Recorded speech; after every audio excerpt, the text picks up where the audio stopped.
Hello everyone, welcome to our college.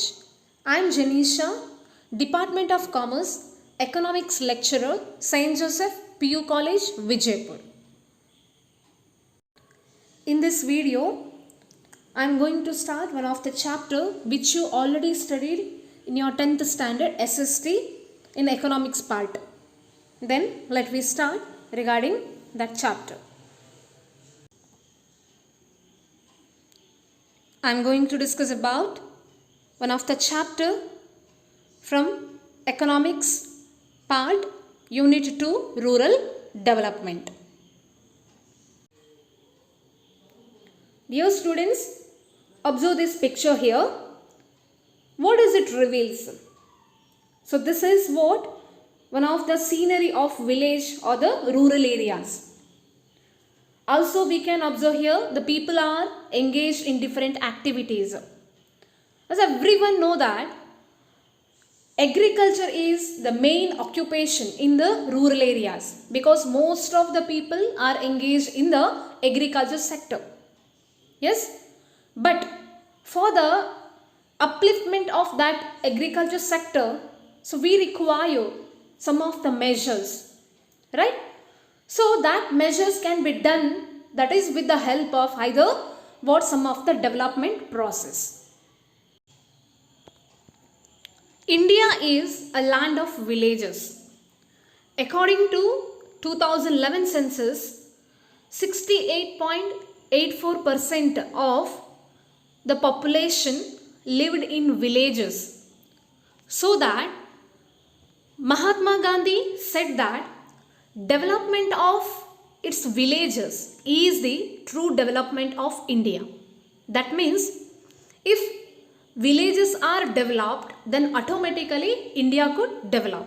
So this is what the concept of Mahatma Gandhi ji. So that if the villages are developed, then definitely India could develop. So this is what the concept of Mahatma Gandhi. But even after 70 years of independence, the rural areas are faced deprivation and backwardness. That is backwardness in the field of education, employment, and also still existence of poverty. And nearly 1/3 of the population, that is also rural population, they lives in abject poverty because these people are not getting a proper employment opportunities, lack of efficiency, education. So still they experienced poverty, and also the development programs and plans whatever adopted by the government, it have been failed to improve the socio and economic conditions of the rural areas. So this is what we can say, that the rural areas or it is failed to develop the rural areas. There are several strategies which adopted by the government to improve the socio and economic conditions in the rural areas. But these strategies which are adversely affect on the fields or different sectors in the rural areas. So as a result, it has been consequences of the development strategies. See, Indian government adopted development strategies after independence, that is to promote industrial and urban development. See, Indian government adopted some of the developmental strategies. The reason is what? That is to rural development. But these development strategies which is not promoted rural sector, but which promote industrial and urban development, means which increase the gap between rural as well as the urban, so that as a result urbanization can be promoted. And second one, we can say that the rural industry is declining in its importance, and due to the competition from modern industries, because the government's development strategies that is encouraged for the modern industries. So as a result, whatever the rural industries like small scale industries, cottage industries, Okay, so these industries which are declining its importance. And with agriculture being non-remunerative and employment not being regular, the rural people continue to migrate to cities. And also along with this, now the people are migrating from rural to urban. Why? Because whatever the employment from the agriculture sector, it is non-remunerative, and also that employment which is not a regular, so that the people will suffer, the rural people will suffer, so they will decide to migrate from rural to urban areas. So as a result, it is widen the gap between rural as well as the urban. Consequently, poverty has increased among the rural people who depend mainly on agriculture. That means those who are completely depending on agriculture, so for them it is what? The poverty has been increased. And also due to this, the gap between urban and rural areas also widening. Why? Because the most of the people or those who are non-agriculture people, so they are now what? Migrating from rural to urban, so that it is creating gap between the urban as well as rural areas.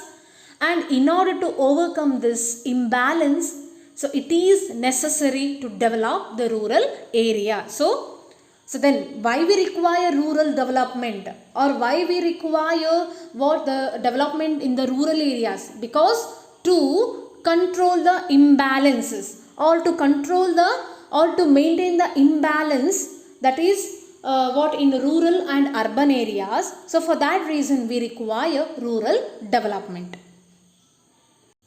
So finally we can say that due to some of the what? The government developmental strategies, so this is not promoted the rural areas, but which is helpful to develop the modern industries, urbanization, and also the migration.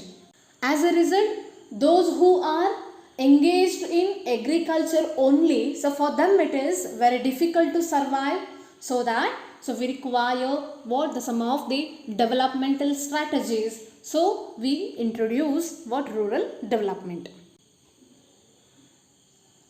Then what is rural development? Then let me see about meaning of rural development.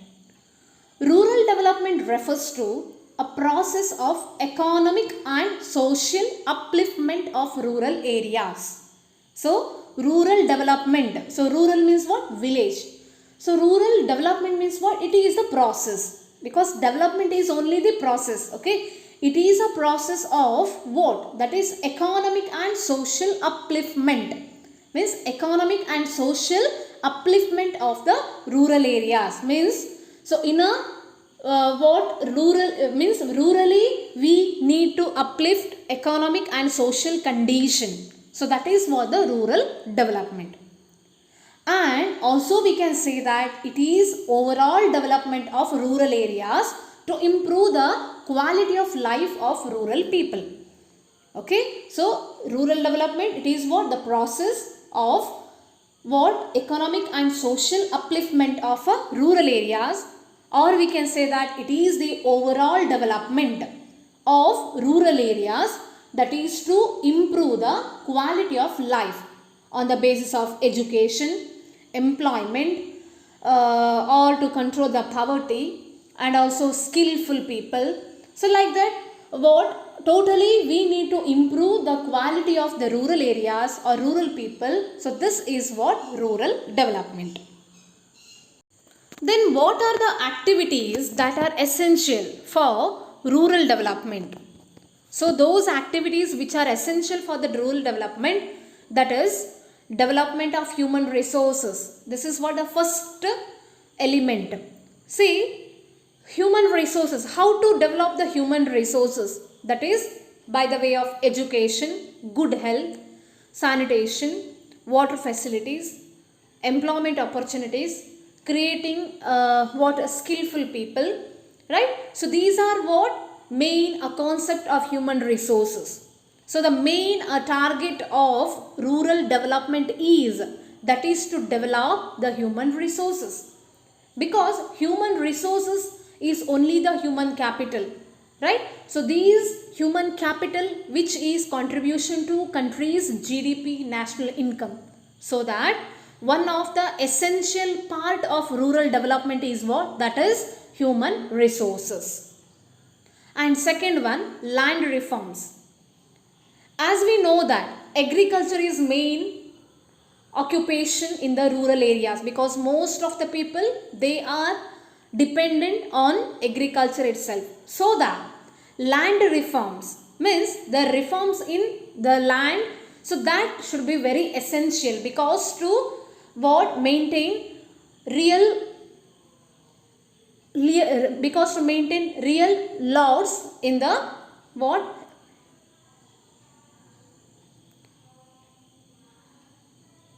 So that land reforms, it is one of the essential part in the rural areas, because most of the people are engaged in the agriculture sector. Third one, development of the productive resources of each locality.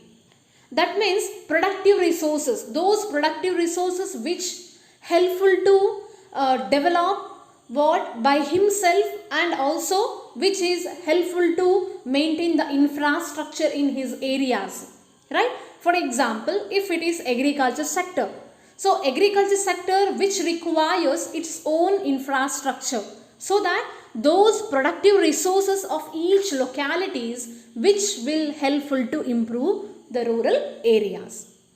And fourth, activities which require, that is infrastructure development. Infrastructure development, infrastructure is what? That is availability of what? Sanitation or water facilities. Then we can say that education, health sector, and also market, transport, communication. So it's like that, right? So that if the infrastructures develop, then automatically each and every sector will be developed. So that we need to concentrate on the infrastructure sector. And fifth one, specific programs of alleviation of poverty, because poverty is one of the crucial problem in every rural areas, right?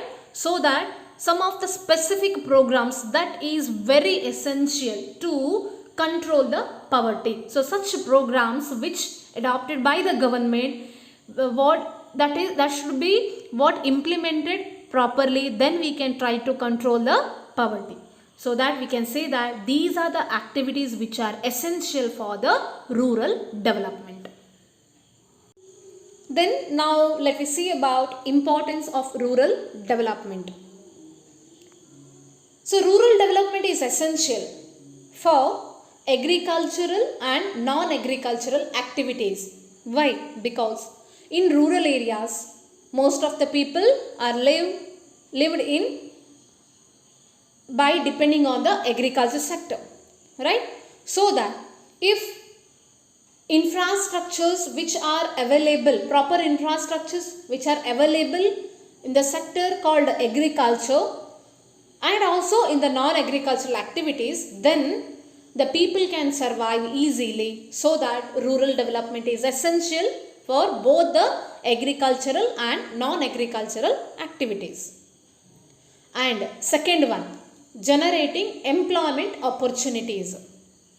As we know that rural development, so that is what? The development of overall activities in the rural areas, right? Overall development of the rural areas. So by developing this overall activities, then automatically it generates employment opportunities also. So by generating the employment opportunities, so it will what? Alleviate the poverty. It will try to reduce the poverty. So that rural development which helps to generate the employment opportunities.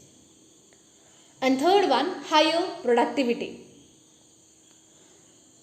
Through the help of rural development, which creates human resources. So human resources, we can say that human capital. So those human capital or human resources they can develop their skills, creativity, efficiency. As a result, the productivity can also increases. So, highly resourceful or the human capital, qualified human capital, so they are required for the productivity of a country's resources. And fourth one, agro processing, small scale and cottage industries will develop, leading to gradual transformation of the villages. See, at the beginning we know that, right? Development strategies of the government that encourages modern industries. As a result, our cottage industries and also rural industries, small scale industries, so those will be declined, right?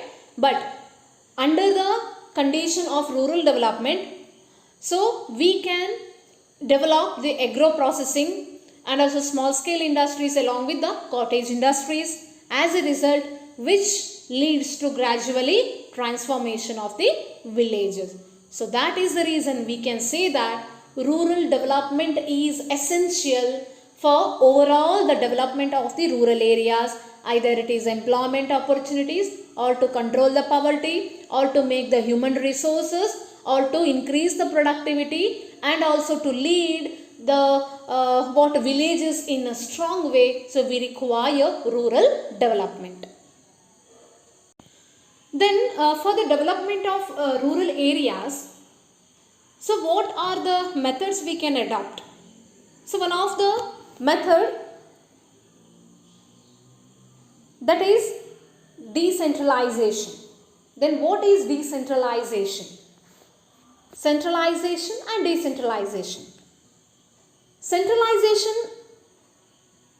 Decentralization means provision of administrative power and the responsibility of developing the villages to people themselves.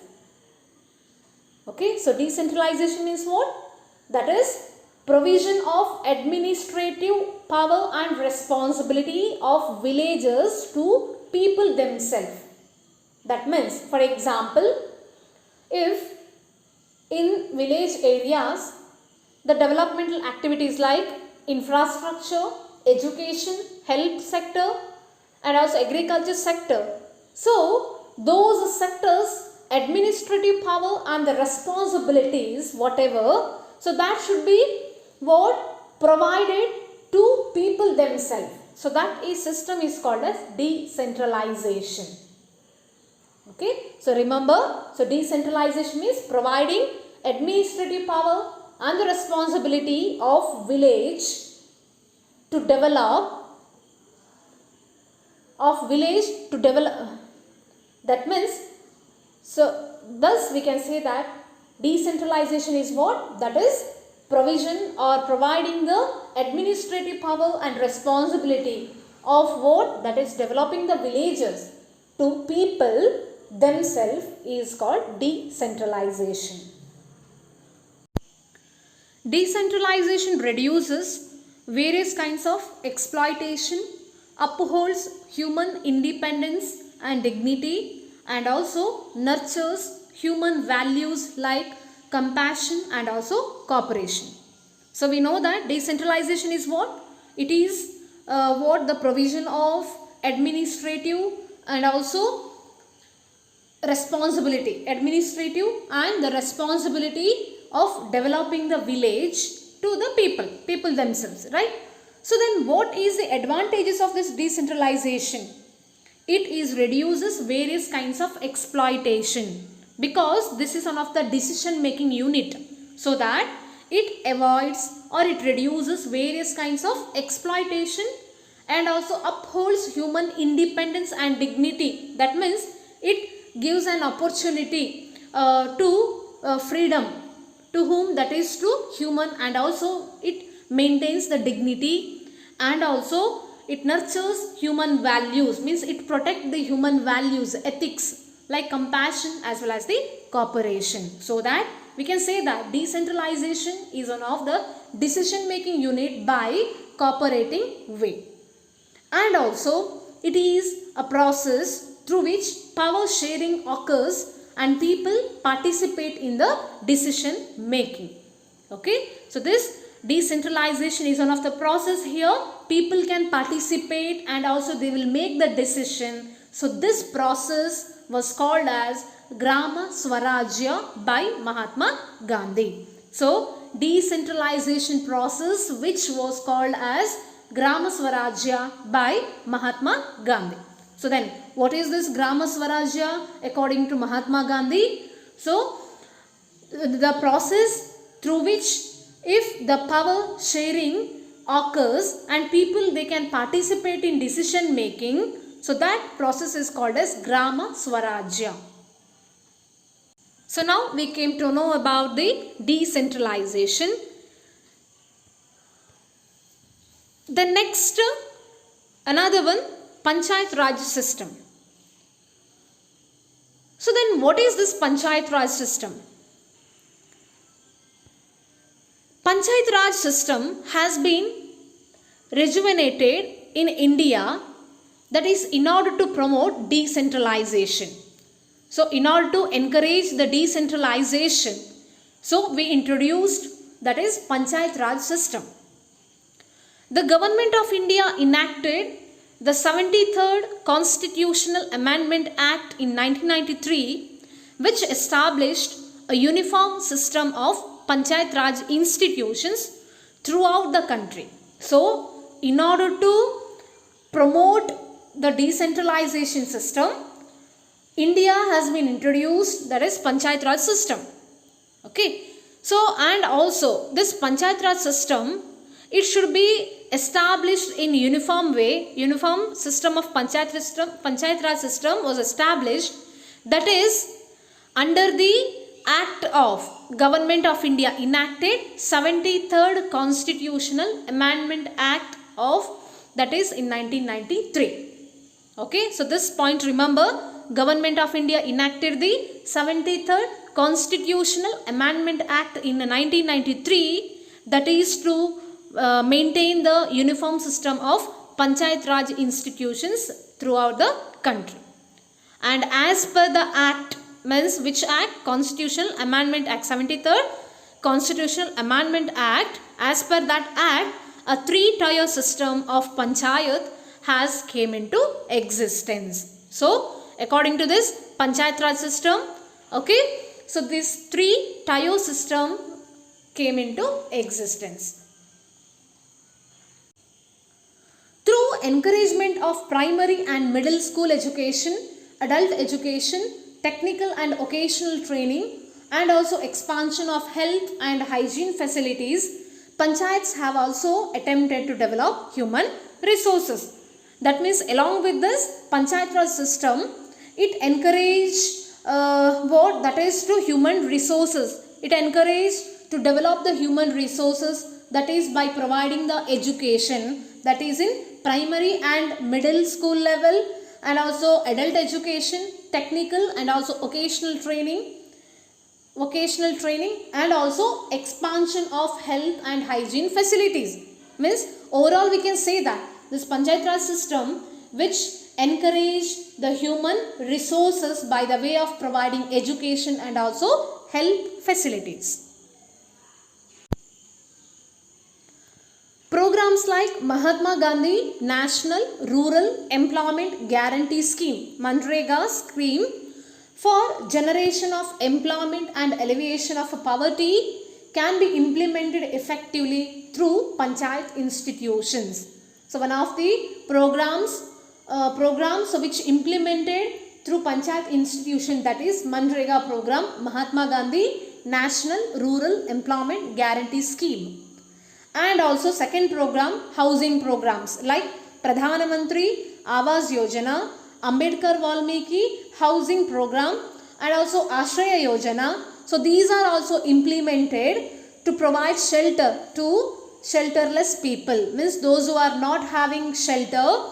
So for that people, so under the scheme of, under the programs of Pradhana Mantri Awas Yojana, Ambedkar Valmiki housing programs, and also Ashraya Yojana, under this it will provide shelter to those shelterless people.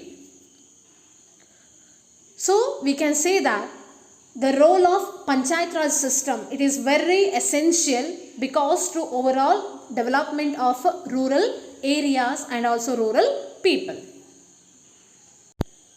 Next we'll see about the last concept of this chapter, that is women and rural development. Then what is the role of women in rural development, and also what is the condition of women in rural areas. As we know that nowadays the role of women, so she can serve her family and also she can work in outside, right? So her role, that is for what, livelihood purpose and also nurturing her family, so that is true role also very essential, so that educated women are successfully handling a variety of jobs in various fields in the economy. Yes, means she can handle her family along with, so those who are educated women, they can successfully handling a variety of jobs that should be existed in the economy. And also women are rendering exceptional service in government offices, commercial establishments, educational institutions, hospitals and also old age homes, etc. Means her services, that is what exceptional services in all these fields, all the sectors, including government offices, commercial field, educational institutions and also hospitals, etc. And also women self-help groups. So this have been created in all villages in the rural sector. So women self-help groups, so which have been set up in all the villages, that is in the rural sector. So with the help of this self-help groups, the women, those who are living in rural areas, they are become independent. So these have been playing a significant role in organizing poor rural women and also making them financially independent.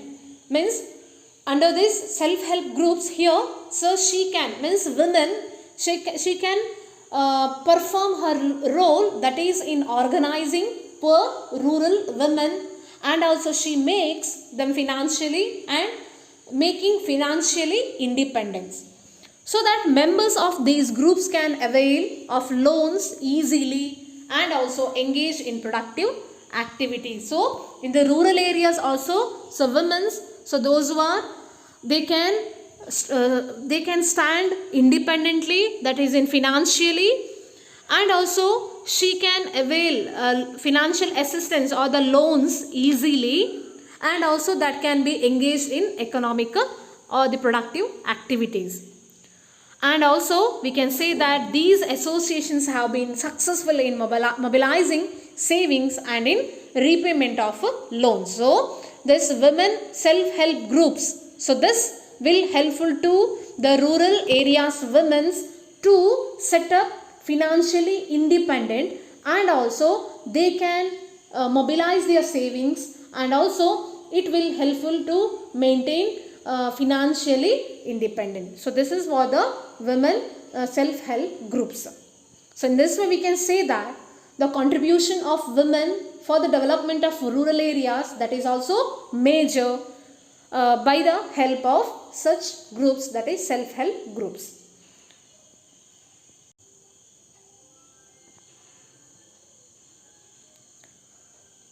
Okay students, so this is what your chapter rural development, we have discussed so many concepts in this chapter regarding meaning of rural development, importance of rural development, and also decentralization, Panchayat Raj system, and women and rural development. So these concepts we have discussed, and in this chapter I have made some of the MCQ type questions, so which helpful to your examination purpose also, so coming examination purpose also. So please everybody try to answer these questions, that is in the form of MCQ, and submit on time. Thank you.